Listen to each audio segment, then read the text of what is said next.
కాదు.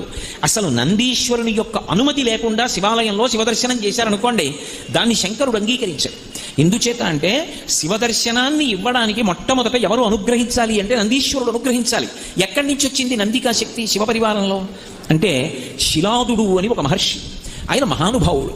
ఆయనకి ఒకప్పుడు ఒక విచిత్రమైనటువంటి కోరిక కలిగింది, నాకు ఒక కుమారుడు కలగాలి, కానీ అందరు పిల్లలు పుట్టినట్టే భార్య యొక్క సహాయము వలన నా తేజస్సు నా భార్య యొక్క శోణితము కలిసి నా భార్య యందు పిండముగా రూపుదిద్దుకొని ఏదో కొన్ని నెలలు ఆమె గర్భము ధరించిన తరువాత బయటికి వచ్చేటటువంటి శిశువు కాదు, అయోనిజుడు కావాలి.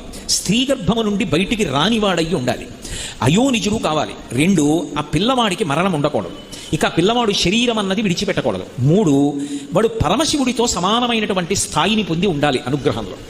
వాడు ఆజ్ఞాపించడంలో కానీ అనుగ్రహించడంలో కానీ రూపంలో కానీ ముమ్మూర్తుల శంకరుడు ఎలా ఉంటాడో అలా ఉండాలి. నాకు అటువంటి కొడుకు కావాలి.